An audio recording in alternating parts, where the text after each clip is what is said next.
सबके आगे हाथ जोड़ के विनती है कि देर सत्संग हो, पानी हो, कि देर आप शांति से सुनते हैं।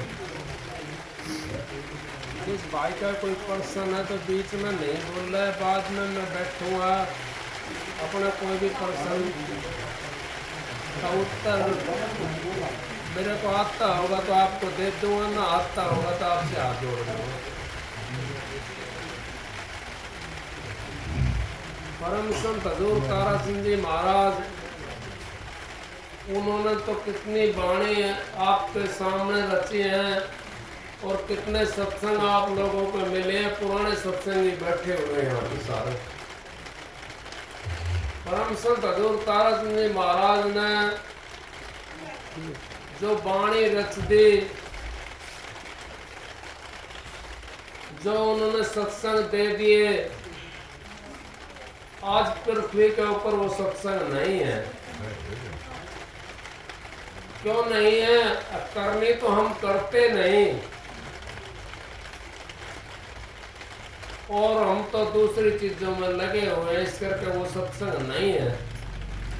हम तो करनी करेंगे तो तब कुछ सार पा लेंगे। भाई एक शब्द गा रहे हैं बहुत देर से, सबने अपना अपना भाव सबने रखा यहाँ पर और सबने अच्छे शब्द गाए। खाली हमारा गाने से काम नहीं चलेगा। क्यों नहीं चलेगा गाने से काम? अब भूख तो जब मिटेगी हमारी, जब पेट के अंदर खाना चला जाएगा।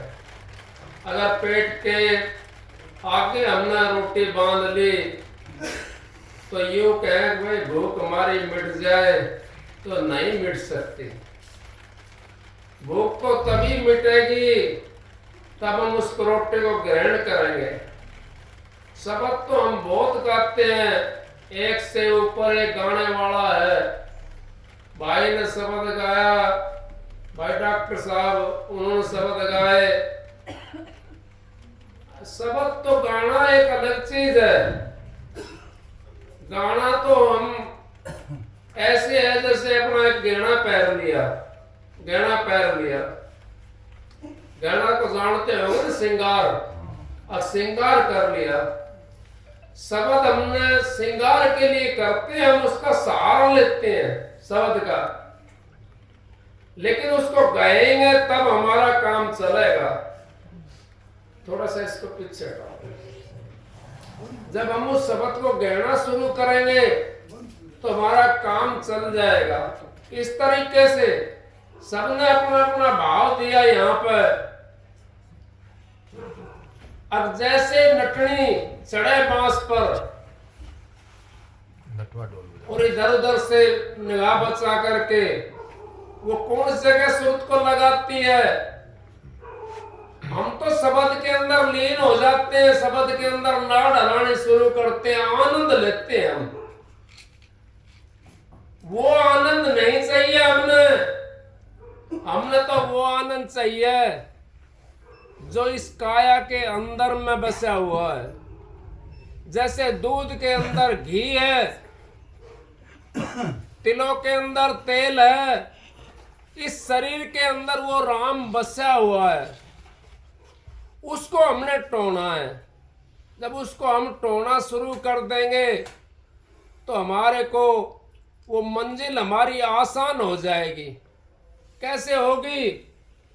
अगर आप लोग समझदार हो, सारे सत्संगी जीव हैं, अगर रास्ते को हम क्यों ढूंढते हैं? रास्ते को हम ईश्वर का ढूंढते हैं। अगर दोबारा से उस रास्ते के अंदर जाना पड़ा तो आराम से पहुंच जाएंगे हम।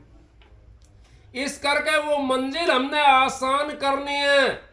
अगर हम शब्दों के अंदर फंसे रहे, बाहर वाले शब्दों की बात कर रहा हूं। परम संत हजूर ताराचंद जी महाराज कहते हैं, बाहर की जो आंख देखती सारा झगड़ा झूठा है, अंतर की आंखों से देखो घट में खेल अनूठा है। मन माया की फिरे दुहाई, 5-25 सुन लूटा है, ताराचंद भव सागर तिरगे सतगुरु सिर पर खोटा है।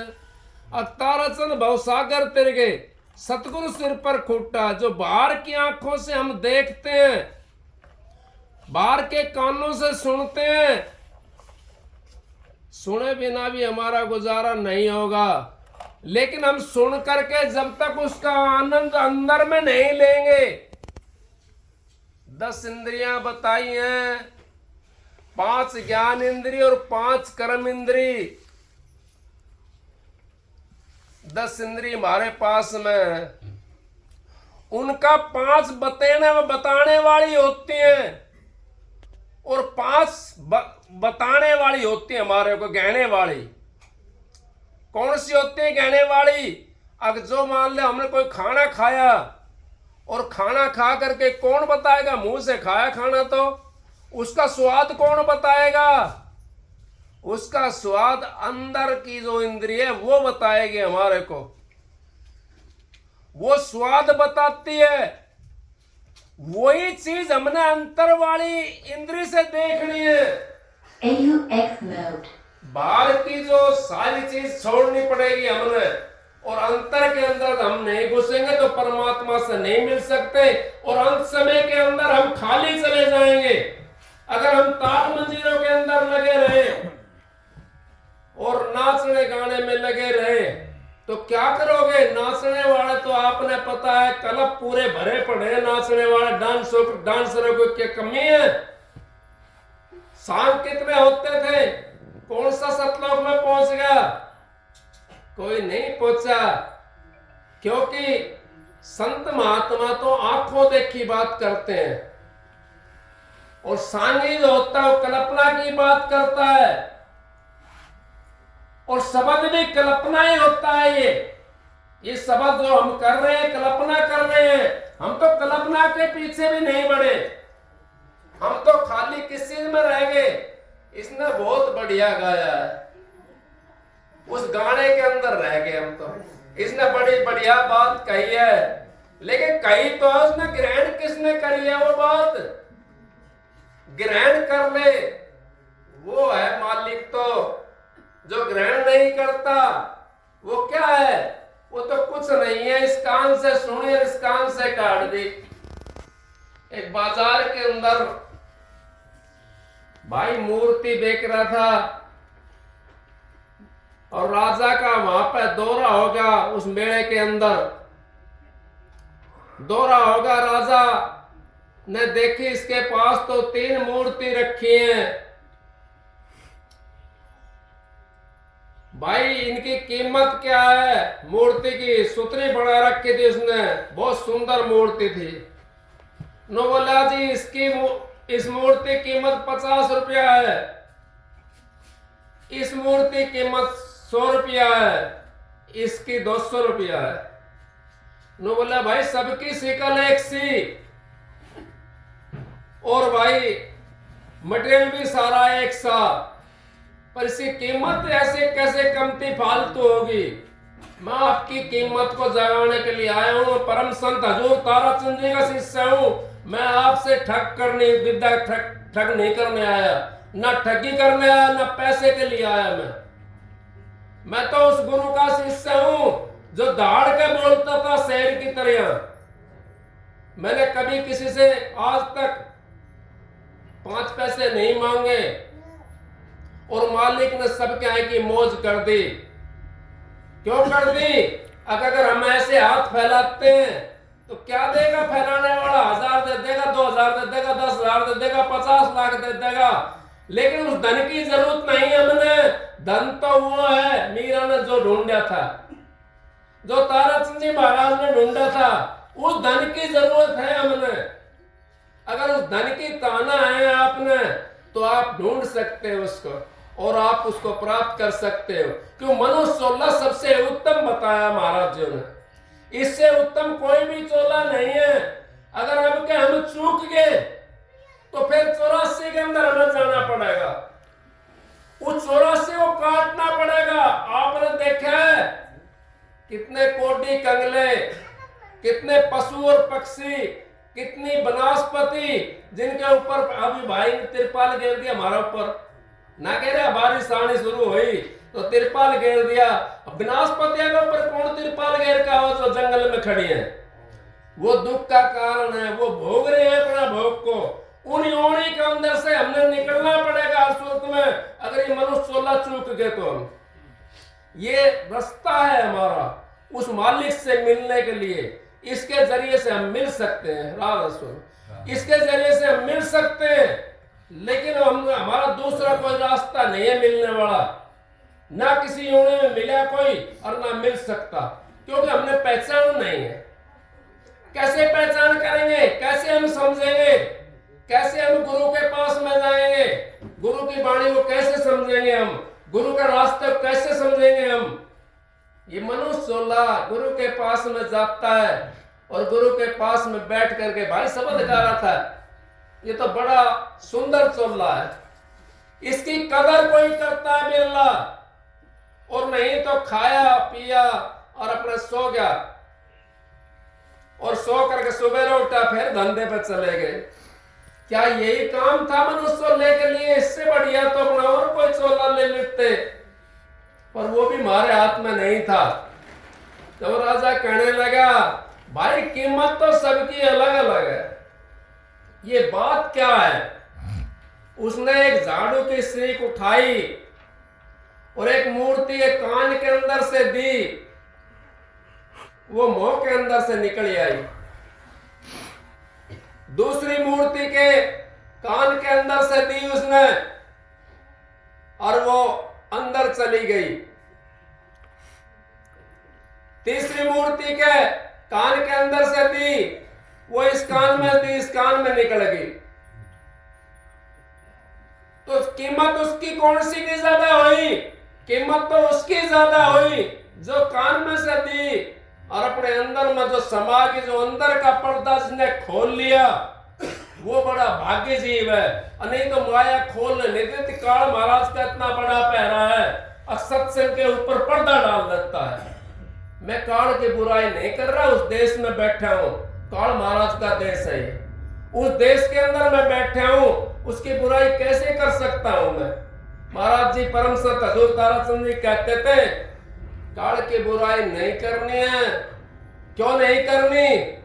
अगर सहस्यों घर से जब निकलते हैं तो उनके कुत्ते बहुत भारी होते हैं, अगर उनको टूक घेरते हुए निकल जाए तो वो कुत्ते निकल नहीं देंगे, हमारे को कुत्ते टूक के चक्कर में लग जाएंगे। तो हमने उससे बंदी करनी है काल महाराज से, काल की बुराई मत करो। कई भाई शब्द गाते हैं खड़े होकर के, अब मत रोके काल हरामी। जब आपकी सूरत सतलोक से ऊपर चली जाए, जब ये शब्द गाओगे तो आपको कोई कुछ भी नहीं बिगाड़ सकता। अगर इससे नीचे अगर शब्द गाते हो तो आपको काल महाराज जाने नहीं देगा, क्योंकि वो भी एक बराबर की पावर है। काल और दयाल दो ही तो है यहाँ, तीसरी कोई चीज है ही नहीं। तीसरी तो सारी फनाफनी वाली चीज है, सारी मन पैदा करता है, मन भी पैदा होगा उसके अंदर, माया पैदा होगी, सारी चीज फनाफनी करने वाली है। लेकिन हमने तो उस चीज को समाना है, उस चीज को देखना है जो हमारे सतगुरु ने दी है। सतगुरु ने जो, अगर आप अधिकारी हो उस नाम के, तो आपको सतगुरु ने नाम दे दिया। भाई शब्द गा रहा था, बहुत अच्छा शब्द गा रहा था, खड़ा होकर जो भाई गा रहा था, अच्छे शब्द थे, लेकिन वो साहब उसके क्या नाम मस्ताना साहब का शब्द गाया था पहले, और मस्ताना साहब का गा करके फिर उस पर आ गया मन के ऊपर उल्टा। मस्ताना साहब कहां पहुंचा दिया उन्होंने? 600 मस्ताना, वो मस्ताना हो जाता जीव जब उस जगह पे पहुंचता। मस्ताना तो उसका नाम रखा गया था।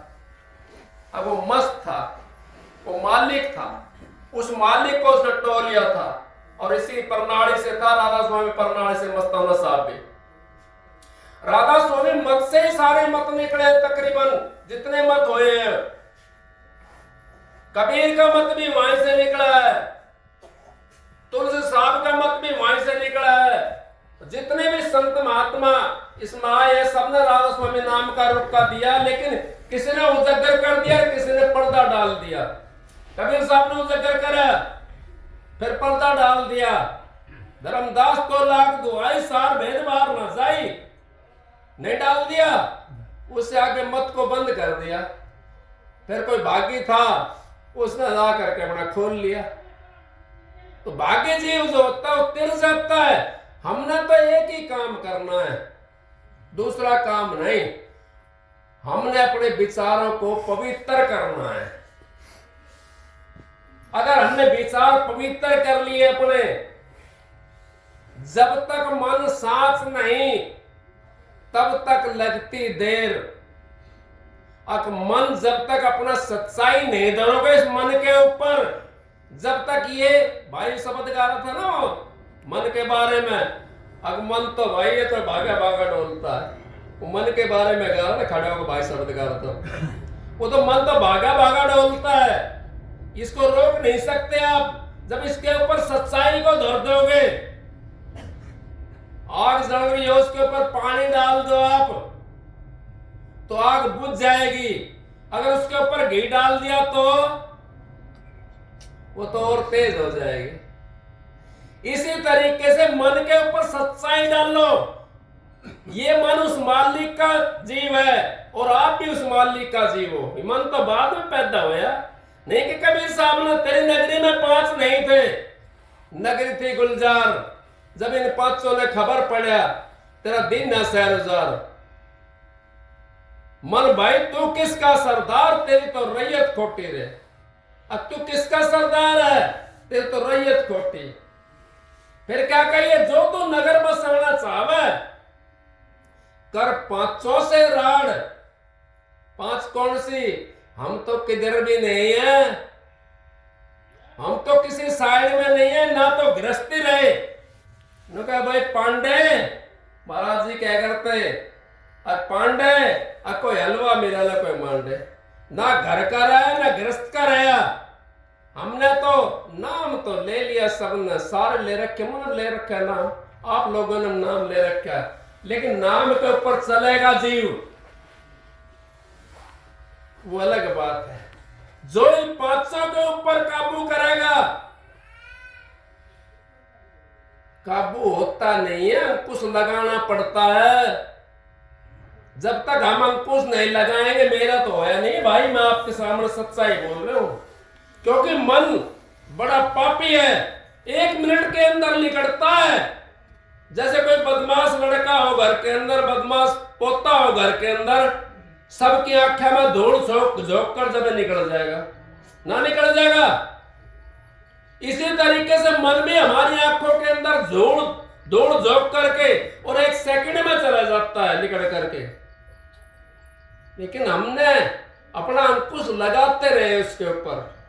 अगर अंकुश लगाते रहेंगे तो ये कदे न कदे आ जाएगा, कदे न कदे अपने साथ में आ जाएगा और अपना साथी बन जाएगा। ये साथी कब बनेगा, ये सांप को कब पकड़ते हैं, अब बिना बीन का लहरा सुनाए, बिना भुजंग सांप को, भाई शब्द गाए ना, भुजंग सांप को वो ठाट अलग धर का चला है, वो निगाह में निगाह मिला हुआ है उसकी सांप की में। जब वो सामने आओगा, जब निगाह में निगाह मिल जाएगी, इसी तरीके से उस परमात्मा में अगर हमारी निगाह से निगाह मिल जाएगी तो परमात्मा दिखाई दे जाएगा। मन अपना काम छोड़ देगा वहां पर, मन फिर हमारा साथी हो जाएगा और हमारी जीव आत्मा को अपने कंधे के ऊपर बैठा करके सतलोक से पार ले जाएगा। जब तक हम उस निगाह नहीं मिलाएंगे, परमात्मा के पास बैठेंगे, परमात्मा का ध्यान नहीं करेंगे, जब तक हम उस मन पे काबू नहीं कर सकते। बात बनाई जग ठगा, मन पर मौजा ना है, क्या कबीर मन ले गया 184 माए। अब तो बात बनाते हैं और जग को ठगते हैं, मन पर नहीं मोजते। जो तू हो जाए मेरा, मैं जग कर दूंगा तेरा। साधु महात्माओं के पास क्या होता है, कोई जड़ी बूटी होती है, कोई महिला बेली होती है, गाड़ी घोड़े तो होते होंगे आप जैसे देने वाले बतेरे, गाड़ी घोड़े तो होते होंगे, लेकिन उनके पास एक विद्या होती है, कौन सी, सच्चाई मन के ऊपर बैठा ली उन्होंने। सांस बराबर तप नहीं, झूठ बराबर पाप, जिसके ये सांस है उसके ये आप। उसी में मालिक बसा हुआ, मालिक तो आपके अंदर बसा हुआ है। लेकिन सच्चाई के अंदर दबा, उस झूठ के अंदर दबा पड़ा है। और जब सच्चाई आपके मन के ऊपर आ जाएगी तो फिर झूठ आपकी बाहर निकल जाएगी। जैसे मूसा का बिल में सांप जाता है ना, तो मुझसे भसड़ भसड़ निकल के भाग जाते हैं। आप तो जमींदार आदमी हो, पानी देते हो खेत में, मूसा का बिल होता है, उसमें पानी जब जाने लग जाए ना तो मुझसे सारे बाहर निकल के भाग जाए ना। जब तक पानी नहीं जाएगा तब तक नहीं जाता। इसी तरीके से हमारा भी जब तक वो भजन सुमरन नहीं बनेगा, वो अंदर वाला रस नहीं लेंगे, जब तक हम 5-5 किलो 4-4 किलो दूध पीते हैं, बादाम खाते हैं, छुआरे खाते हैं, उसका कौन भजन बना देगा? सुरत शब्द का योग नहीं लिया उन्होंने। सुरत शब्द का योग ले लेते तो वो इतना काम आहार भी कम हो जाता जीव का। आपने पता जब वो अंतर की एक रस आने लग जाता अंतर से, तो आहार जीव का कम हो जाता है और वो उसी में अपना गुजारा कर लेता है। महाराज जी कहते हैं, परम संत हजूर ताराचंद जी, अब जंगली सुर नोमन का होता है, लेकिन उसको आधी रोटी मिल जाए ना, आधी रोटी के अंदर गुजारा कर लेता है वो। इसी तरीके से संत महात्मा भी वो आधी रोटी के अंदर गुजारा कर लेते हैं, क्योंकि उनको अंतर का रस आता है। वो आंतरिक रस की जरूरत है हमें, कोई ये नहीं कह सकता। और उनका जैसे तांबा होता, तांबे की तरह चेहरा चमकता है। हम क्या भजन करेंगे?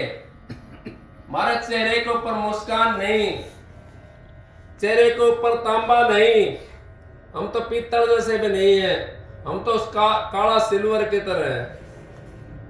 फिर हमारा कैसे को हम क्या कह देंगे? सत्संगी हम, ये मनुष्य चोला बड़ा कीमती है, इसको हाथ से मत जान दो।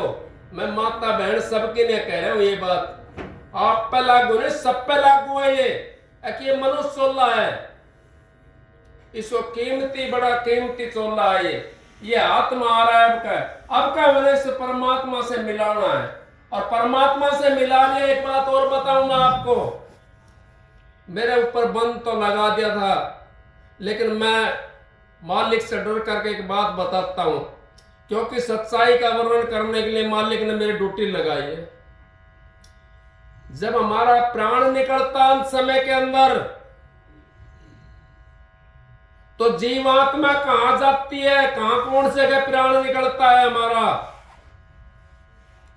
हमारा उसी दरबार के अंदर प्राण निकलता जाकर के, जिसको बोलते त्रिकुटी। और त्रिकुटी के अंदर सतगुरु भी होता है। वहां पे सतगुरु अपने जीव को उस देश में नहीं जाने देता, नरक के अंदर नहीं जाने देता।